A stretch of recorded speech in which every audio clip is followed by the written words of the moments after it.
Hi everyone, welcome to the Hard Answers. I'm Tom Graham.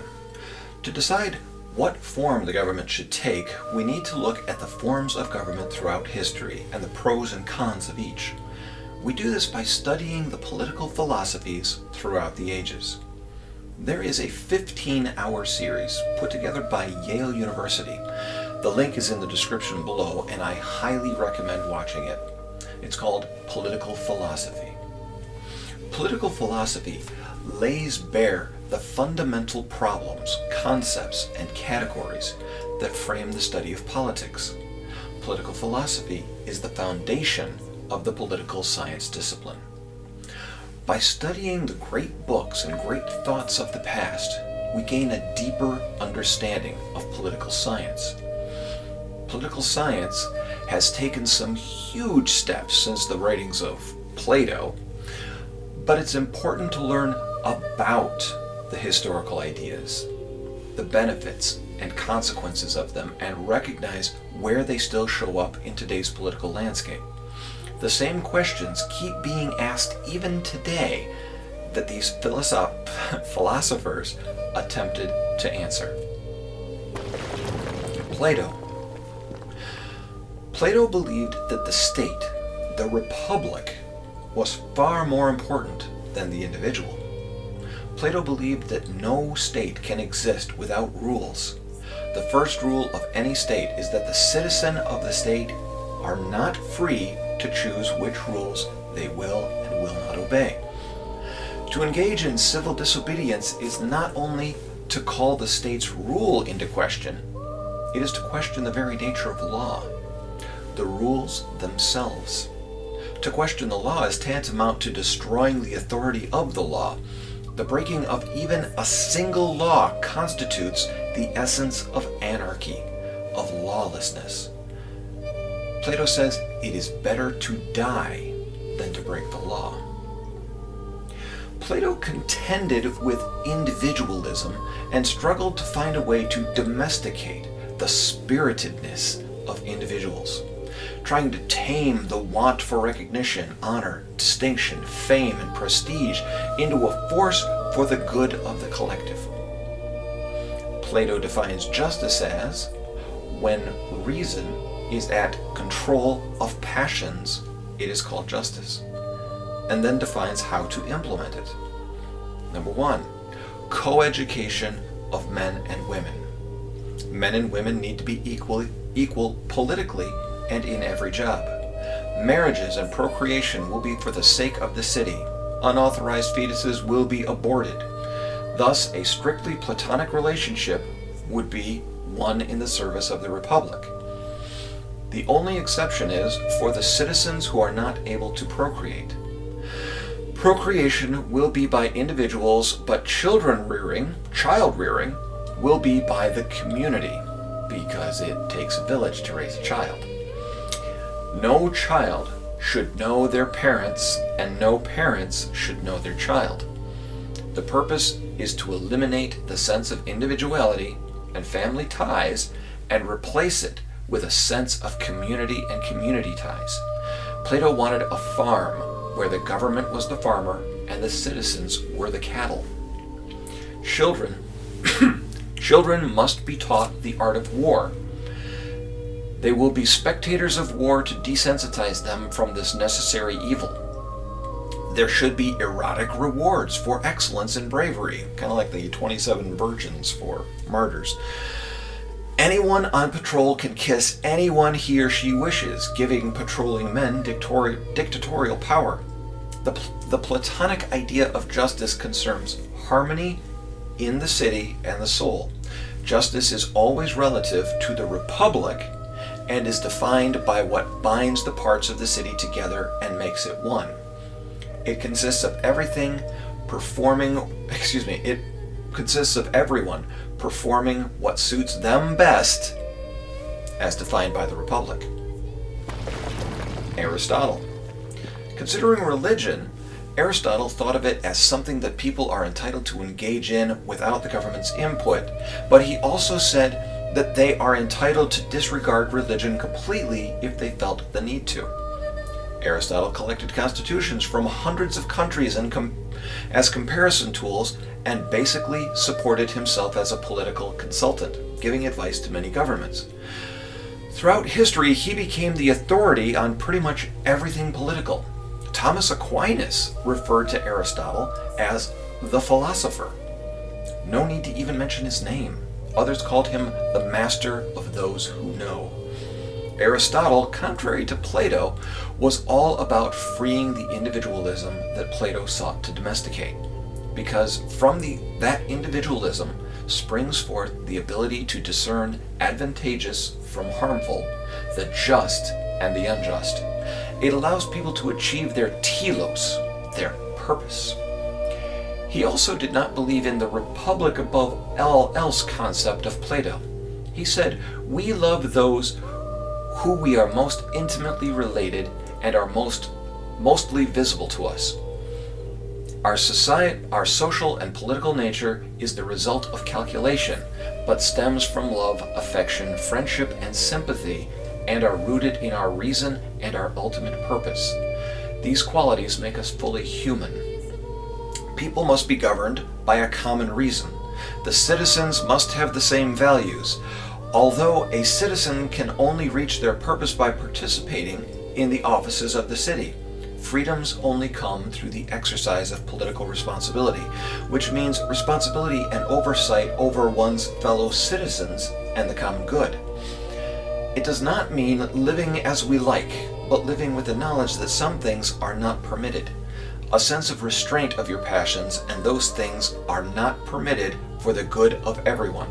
The good society will promote a sense of restraint, moderation, and self-governance." Aristotle also distinguishes between well-governed regimes versus corrupt regimes.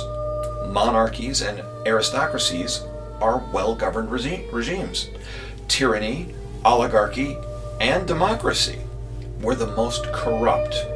As an aside, remember the U.S. is a constitutional republic with democratic elections of representatives. We are not a pure democracy. In order to offset the warlike actions between competing factions of society, the rule of law ensures the equal treatment of all citizens, prevents arbitrary rule, and instills impartiality. One who asks law to rule is held to be asking God and intellect alone to rule. One who asks man to rule is adding the beast. Spiritedness and desire perverts even the best men. Hence, law is intellect without appetite. Law is the best hedge we have against partiality and desire. But when asked, are there no universal rights, no universal right or wrong, Aristotle's answer is no, there are not. Aristotle wants to preserve the freedom of action of the statesman. Where the survival of the community is at stake, the statesman must be able to suspend natural rights to protect the society. What is the right of nature in peacetime is not right by nature in wartime. But the goal is to return to the rule of law as quickly as possible. Aristotle understood the need for private property and says when property is owned commonly, it is likely to be commonly neglected. Aristotle also did not like political parties, which exasperates rather than controls political conflict. He also thought elections were a poor idea, and rather officials should be selected by lot. Elections are just candidates competing in demagoguery, playing shamelessly to the mob, promising things that they will never be able to deliver. Practical intelligence is necessary for administration of affairs. Politics will teach you this. Not abstract truths in philosophy, nor production or scientific facts. It's more political savvy, negotiation and diplomacy. The art and craft of a statesman is deal-making. So would Aristotle think the best statesman would be Hillary or the Donald? Machiavelli. Machiavelli taught a prince that sometimes he had to make immoral decisions in order to save the regime. He redefined good. He speaks the language of virtue, ver meaning man, and chu meaning ness. Virtue literally means manliness. He takes extreme examples where the survival of the society is at stake, and he gives the prince permission to do whatever he needs to do to preserve the regime. What values of our society are we not willing to throw away for the sake of the existence of our society? Are these the Achilles heel of our society? Machiavelli says virtue is calculated cruelty to meet one's noble ends. Brotherly love produces the cuckoo clock and mediocrity. Machiavelli seemed to be more about making the prince worshipped by his people, but at the same time be willing to sacrifice some of his people to ensure the regime's survival. A very regime-focused philosophy, just like Plato and Socrates. One might also say Lincoln subscribed to the Machiavellian theory. How many of our own people were we willing to kill to keep our union? He says, always cultivate the appearance of being religious. Nothing is more important to maintain this appearance. But the actual practice of religion is harmful for a prince because you will develop compassion for your people, and that will limit what you will be able to do when you need to save the regime. The needs of the people are more decent. They wish to not be oppressed instead of wanting to oppress. The nobles are more fickle and unpredictable and are threats to the prince. The worst that the prince can expect from the people is that they may abandon him. The nobles may move against him. The prince must know how to manipulate the nobles, the powerful, controlling the ambition of the wealthy or the popular. The people must be taught how to defend their liberty and how to strengthen the desires of the people. Why direct more power to the people than the nobility? With the people on his side, the prince has a better chance of making his regime stronger and more stable. Thomas Hobbes. Thomas Hobbes wrote Leviathan, often called the greatest work of political theory written. He was a defender of political absolutism. The state holds the sword in one hand and a scepter in the other over all other parts of society. Indivisible sovereign power over churches, over curricula, and over books and teachings. Hobbes insists on fundamental equality and natural inalienable rights.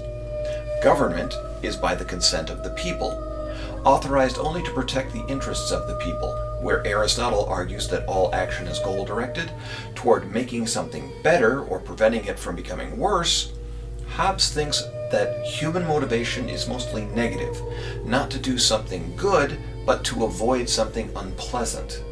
Hobbes wants us to be ruled voluntarily by the artificial sovereign Leviathan that we create.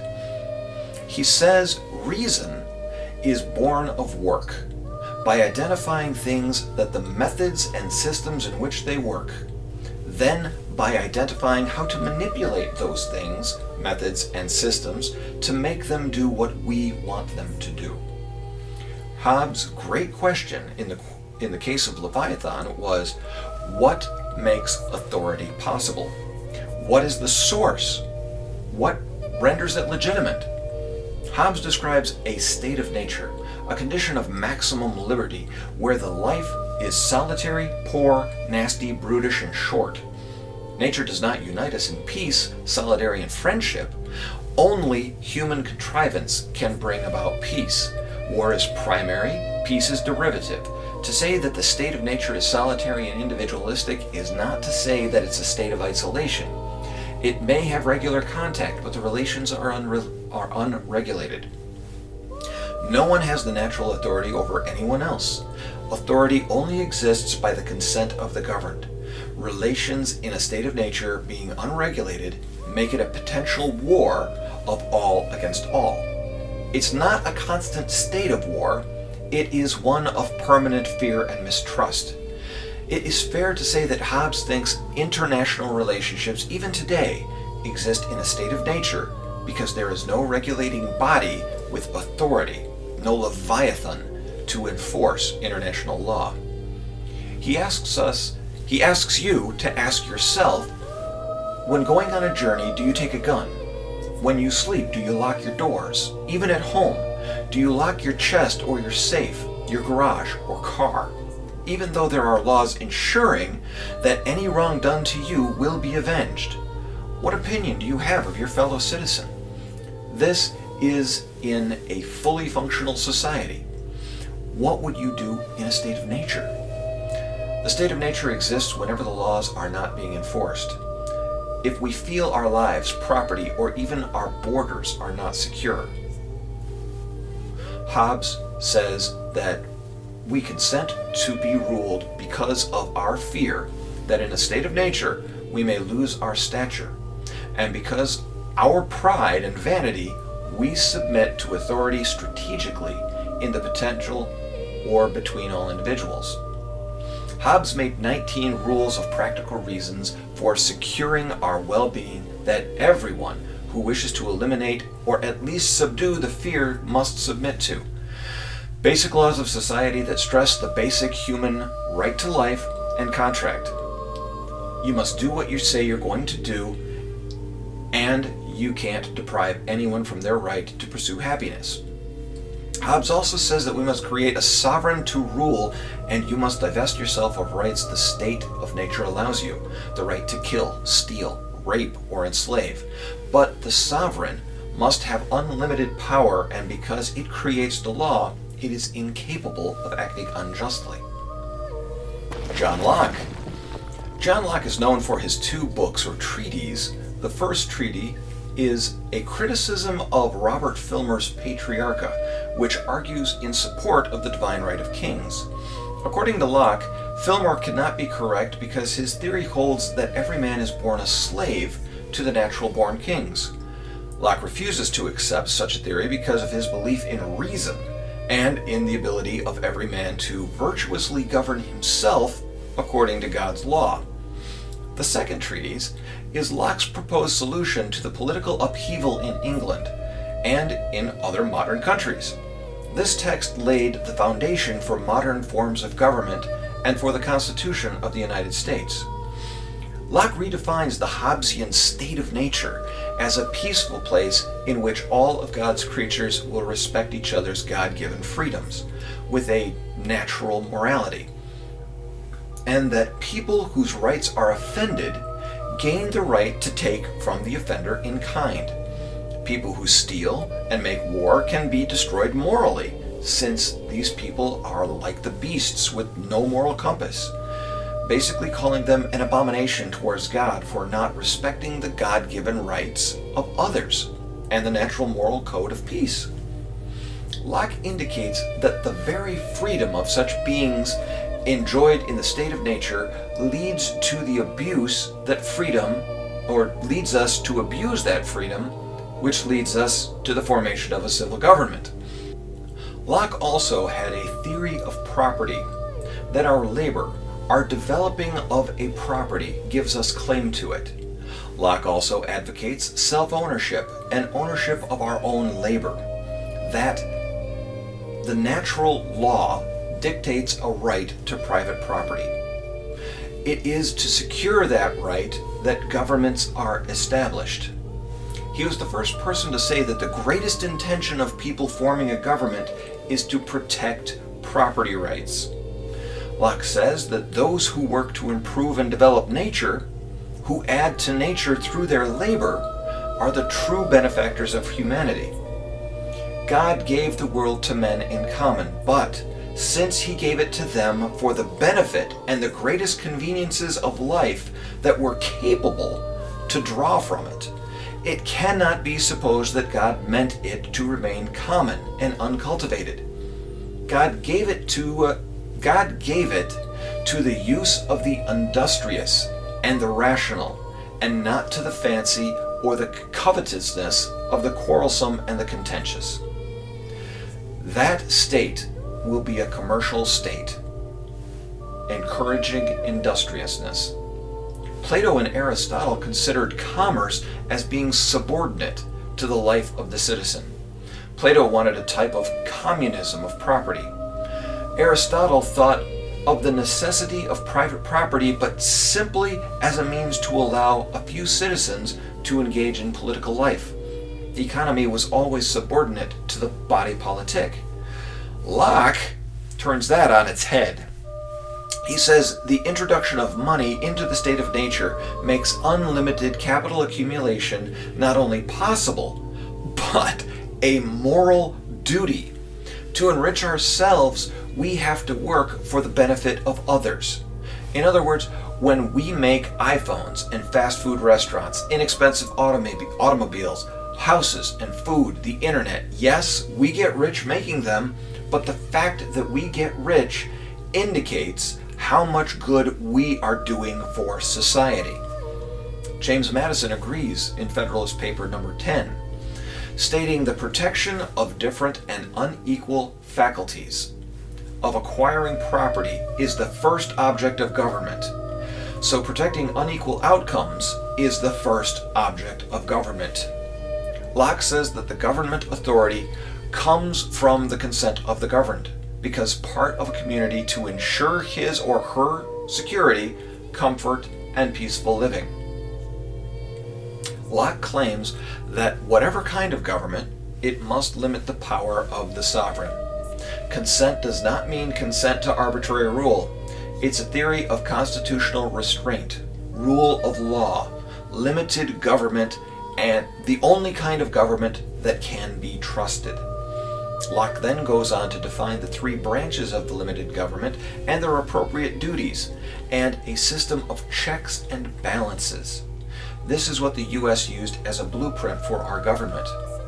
Much like Machiavelli, Locke says that in times of war, executives must have unfettered authority to deal with any circumstance without regard to law. Throughout the history of the U.S., many have complained that our Lockean form of government has stifled the benefits and morality of communism. Okay. Rousseau, he signed many of his works a citizen of Geneva. Rousseau was truly the first social justice warrior. His ideas were that war does not exist without societies. Our free agency allows us to be anything we want. Our societies are what have created freedom, not a state of nature. Property rights cause crime and war and all manner of ills, but he still wanted property rights. He thought government had a bigger role in supervising the pursuit of private property, mitigating the harshest effects of economic inequalities. Market economies make people better off, but they also introduce vast inequalities. But that is a trade-off that Rousseau was not willing to make. As we become more unequal, we become more greedy and calculating. Even the social contract is simply an agreement among business partners. Modern man has been transformed into a bourgeoisie. Unlike the Spartan or the Roman, who think only of their country and their fellow citizen, the bourgeoisie only think of themselves. Neither capable of compassion or original or spontaneous goodness or political heroism. Karl Marx got most of his line from against capitalistic societies from Rousseau. Every time someone is harmed, it is contempt for his person which is greater than harm to the body. Rousseau would say that an insult caused real harm in the mind of that person insulted. But does that mean you have the right to not be offended? Even though what offends you is scientific reality that is not intended to offend you? The bottom line is that Rousseau thought that it is society's fault for all your woes. It's not your fault. But he also came up with the concept of the social contract, and how giving up all your rights to a central government controlled by the people allowed you to achieve safety from everyone else harming you, and therefore you are free. If all of the property is owned by the community, then there is no reason for conflict, and everyone will live in peace. Apparently, Rousseau has never lived in the apartment below a party while he was trying to get some sleep. Rousseau says, it is not the additive total of everyone. It is the rational will of the community. When we shape this will together, we only obey ourselves. But in the end, Rousseau also admits that we should only have small states where we can hold our representatives accountable. Large federal governments create social inequality and no general will. A general will can only be accomplished in a small area where people who do not agree with the general will can freely come and go. Toqueville. In Toqueville's book, Democracy in America, he attempted to discover why U.S. democracy is a liberal democracy and France's democracy was based on terror and despotism. He introduced the concepts that freedom and equality actually pull in different directions. He noted that societies are becoming increasingly egalitarian, but democracy can quickly take the form of despotism. That's hard to say. Despotism. American democracy has three unique characteristics: local governments, civil associations, the spirit of religion. On local governments, Toqueville says that the cradle of democracy is to be found in the township. The institutions of the township put democracy within the reach of all people. On civil associations, Rousseau focused on special interest groups that tried to use government to get what they wanted. Toqueville focuses on groups that want nothing to do with the government. PTAs, churches, synagogues, Boy Scouts. By learning to take care of the interest of our association, we learn to take care of the interest of others. Sentiments and ideals renew themselves. The heart is enlarged and the human mind is developed. The smaller associations can then resist the power of centralized authority and of central government, but they are also the seedbed where we learn to become democratic citizens. They stand between the individual and the central authority, kind of like a union between management and the labor force. On the spirit of religion, Toqueville did not believe in religious truths, but he did admit to the need for religion in society. If you eliminate religion, then you are demoralized. Then you demoralize the people, and they are easily controlled, or they start behaving immorally, which is a much larger problem.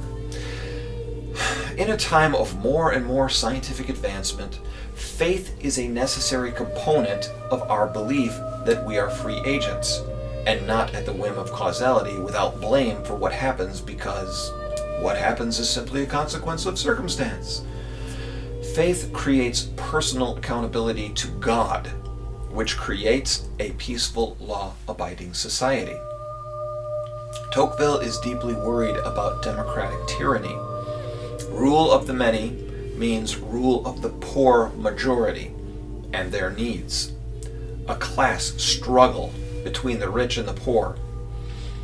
On self-interest, Toqueville states the motive of self-interest has served to soften the harshest side of aristocratic, warlike nobility.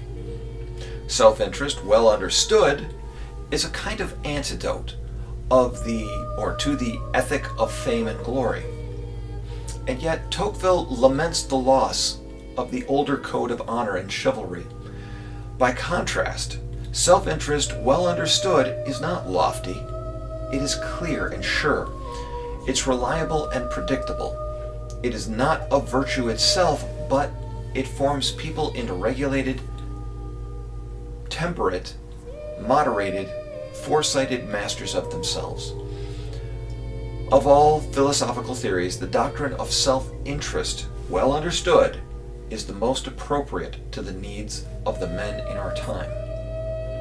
On statesmen, Toqueville says that the statesman, sometimes after 1,000 efforts, the legislature succeeds in exerting an indirect influence on the destiny of nations, and then one celebrates his genius when often the geographical position of the country, about which he can do nothing, a social state that was created without his concurrence, mores and ideas of whose origin he is ignorant, a point of departure unknown to him, impart irresistible movement to society against which he struggles in vain, and which carry him along in turn.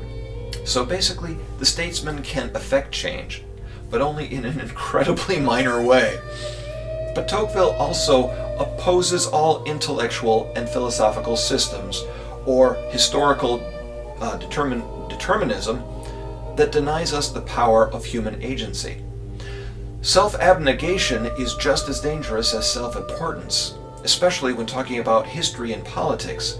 It is the peculiarity of democratic times when all peoples are considered equal, and therefore all of us considered equally powerless to affect or change anything.